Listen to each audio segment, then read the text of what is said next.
तो ये डर के मारे इन्होंने एक गठबंधन बनाया और इस गठबंधन में इन्होंने तय किया कि जो सनातन मान्यताओं को मानने वाले जो लोग हैं वो एकजुट होकर भारतीय जनता पार्टी के साथ खड़े हैं, तो इनको कैसे तोड़ा जाए। आदरणीय श्री नरेंद्र मोदी जी के खिलाफ जो गठबंधन इन्होंने बनाया, उस गठबंधन में एक से बढ़कर एक भ्रष्टाचारी, जिसने अपने अपने राज्य के संसाधनों को लूटा, अपने अपने राज्य में आम जनता का दोहन किया। इनका राजनीतिक अस्तित्व खोजने की आवश्यकता है और इनका जेनेटिकली अस्तित्व जो है वो भी ढूंढने की आवश्यकता है कि ये कहां से प्रभावित होकर के इस प्रकार की बातें करते हैं। देखिए 2024 लोकसभा का चुनाव नज़दीक है। ऐसे में आए दिन जो नेता लोग हैं वो विवादित बयान देकर चर्चा में बने हुए रहने की कोशिश कर रहे हैं। इसी बीच राजद से एक नेता है जो कि बोल दिए हैं तिलकधारी जो है भारत को गुलाम बनाए हुए। हमारे साथ सुमित जी हैं, उनसे बात करेंगे, जानेंगे कि ये भी तिलक लगाए हुए माथे पर, क्या भारत को गुलाम किए हुए हैं? देखिए, मैं आपको बताऊंगा कि धर्म, एक श्लोक है, धर्मो रक्षित रक्षित। जो धर्म की रक्षा करता है, धर्म उसकी रक्षा करता है।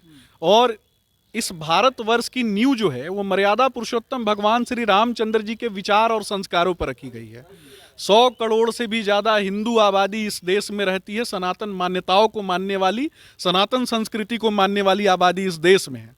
और मैं आपको बताना चाहूंगा कि सनातन मान्यताओं और सनातन संस्कृति का पालन करते हुए, अनुसरण करते हुए संपूर्ण भारत के लोग मर्यादा पुरुषोत्तम भगवान श्री रामचंद्र जी के पद चिन्हों पर आगे बढ़ते हुए भारत को विश्व गुरु बनाने की भूमिका में आगे बढ़ रहे हैं।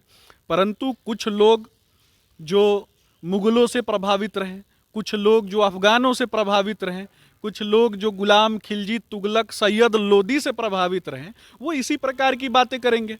इनका राजनीतिक अस्तित्व खोजने की आवश्यकता है और इनका जेनेटिकली अस्तित्व जो है वो भी ढूंढने की आवश्यकता है कि ये कहां से प्रभावित होकर के इस प्रकार की बातें करते हैं।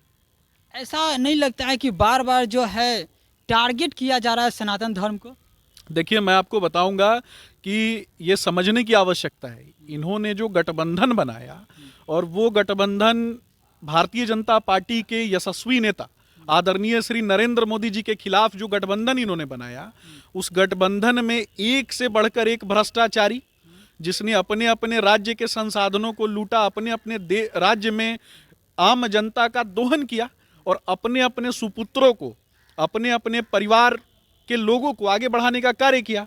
जब इन लोगों को लगा कि इनकी भ्रष्टाचार में जो लिप्तता है वो सामने आएगी, लोगों के सामने प्रस्तुत किया जाएगा, तो ये डर के मारे इन्होंने एक गठबंधन बनाया और इस गठबंधन में इन्होंने तय किया कि जो सनातन मान्यताओं को मानने वाले जो लोग हैं वो एकजुट होकर भारतीय जनता पार्टी के साथ खड़े हैं, तो इनको कैसे तोड़ा जाए। इसीलिए इन्होंने सबसे पहले मोरल वैल्यूज पर आघात किया। भारत के मोरल वैल्यूज पर और हिंदुओं के मोरल वैल्यूज पर इन्होंने आघात किया ताकि सनातन मान्यताओं को खंडित करें, उनके मोरल वैल्यूज को गिरा दिया जाए, जिसके कारण ये हो सकता है कि इनका मानना हो कि ये सफल हो पाएंगे। अच्छा, एक सवाल और है कि मोदी जी के द्वारा किए गए कार्य देश ही नहीं विदेश में भी चर्चा का विषय बना हुआ रहता है। अभी दिल्ली में G20 सम्मेलन होना है, इसको लेकर लोगों का अब कहना है कि G20 सम्मेलन नहीं बल्कि मोदी 20 सम्मेलन हो रहा है। इस पर आपके क्या कहना है? देखिए, अगर कोई व्यक्ति ये कहता है कि G20 सम्मेलन नहीं हो रहा है, मोदी 20 सम्मेलन हो रहा है, तो ये तो गर्व की बात है ना।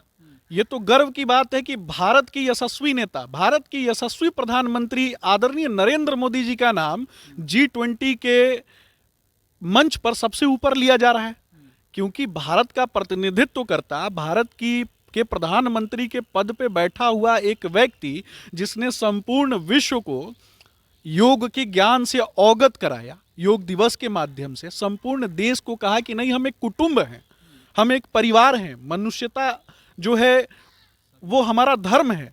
तो मनुष्यता के धर्म को, सनातन संस्कृति के पद चिन्हों पर आगे बढ़ाते हुए अगर किसी ने आगे बढ़ने के लिए प्रेरित किया तो वो देश के यशस्वी प्रधानमंत्री हैं। और उन यशस्वी प्रधानमंत्री जी से अगर किसी व्यक्ति को द्वेष है, उन यशस्वी प्रधानमंत्री जी को किसी के मन में उनके प्रति दुर्भावना है, तो ऐसे लोगों का इलाज कराया जाना चाहिए। ऐसे लोग कुंठित विचारधारा से जो ग्रसित हैं, सिर्फ अपने परिवार के लोगों को आगे बढ़ाने के लिए, अपने बच्चों को आगे बढ़ाने के लिए, परिवारवाद से आगे बढ़कर व्यक्तिवाद तक सीमित रह जाने वाले जो लोग हैं, वही मोदी जी से नफरत करते हैं। भारत की जनता, भारत के युवा आदरणीय प्रधानमंत्री नरेंद्र मोदी जी से प्रेम करती है, क्योंकि वो भारत से प्रेम करते हैं।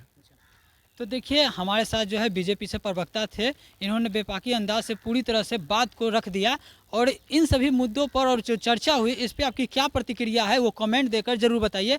आप देख रहे थे द बिहार प्रोजेक्ट में विशाल चंद्रवंशी, बहुत बहुत धन्यवाद।